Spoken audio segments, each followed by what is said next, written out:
পাঠালো। এটা বলো কাকা, হাজার হোক মায়ের জাত তো অল্পেই দয়া করেছে। একটা ভাড়া কাটলো রে গাবলা, এই বুড়ো বয়সে আমায় নাচাতে এসেছে। আর একটু হলেই যে এই মহাপ্রাণটা বেরিয়ে যেত। তবে তো বলে সন্ধে কাকা, লাইব্রেরি থাকছে কথা, তুমি একটু ভেতরে গিয়ে জল খেয়ে জিরোগে, আমি এদিকটা সামলে নিচ্ছি। তা মন্দ বলিসনি, আমার বুকটাও কেমন ধরপড় করছিল। এই বয়সে আমায় নাচাতে এসেছে, কি সাংঘাতিক। কাকার আর কি দোষ, এখনই তো প্রায় আমার মাথা খারাপের জোর হয়েছে। কলকাতা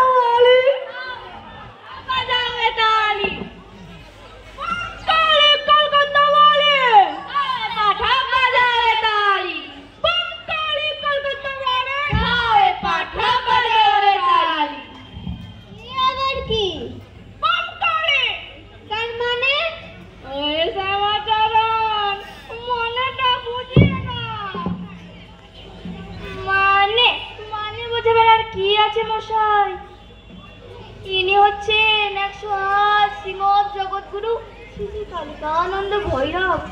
তা এখানে ঘর খালি আছে, এখানে যে ওনার আশ্রম হবে। তা ভাড়া কত দেবেন? ভাড়া বামকারি। ওরে বামাচরণ, ভাড়ার কথাটা ভালো করে বুঝিয়ে দাও। ভাড়া? প্রভু কৃপা করে এখানে আশ্রম করবে, সেই তো ভাড়া। সেই ভাড়া দিয়েই তো আপনারা বৈতরণী পার হয়ে যাবেন। জমদারে মহাঘরে 1 পয়সাও ফি দিতে হবে না। আগে মাফ করবেন প্রভু, আমরা তুচ্ছ মর্তের জীব, এসব পারমার্থিক ভাড়াই আমাদের চলবে না। আমাদের নগদ টাকা চাই। নগদ টাকা? টাকা মাটি, মাটি টাকা। রাজস্থান চঞ্চলে অনন্ত নরকে চলে যা, সোজাই দৌড়াবো কুন্ডি পাটায়, ডুবে মন। একেবারে হাতে মুক্তির ফলটি এনে দেবো, কেলাই কৈলাসে চলে যাবি। হরকালী আদেশ করুন, এদের একবার কালী কীর্তন শুনিয়ে দাও, বুঝিয়ে দাও।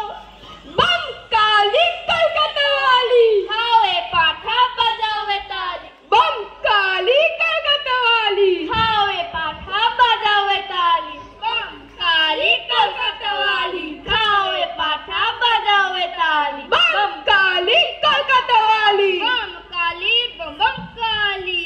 ওরে ইয়ো বোকা, ওরে ইয়ো বোকা, মন কালীর পায়ে ধরে তার সাল ঢালু ঢালু। ওরে ইয়ে সংসারে কে বাকার, শুধু আটি চামড়া সাধু সাধু। ভব সিন্ধু তরিতেন কালিকানন্দ আছেন খালি। বামকারি বামকার, বামকারি বামকারি। প্রভু প্রভু কালিকানন্দ, সর্বনাশ হয়েছে, রাস্তায় জোর দাঙ্গা বেঁধেছে। কালী কীর্তন শুনে এক দঙ্গল লোক আবার এদিকে ছুটে আসছে। দাঙ্গা মানে কি বিমোদ, কি বিমোদ, শব্দ কথা ছিল না। ও হে শ্যামাচরণ বামাচরণ হরকালী, এমন অবস্থায় কর্তব্য কি? দেরি করবেন না প্রভু, কেটে পড়ুন। এখানে চেঁচামেচি শুনে লাঠি ছোড়া নিয়ে তো পা বাড়িয়েছে। জানেনই তো আজকালকার দিনকালের ব্যাপার, চারিদিকে গুন্ডা।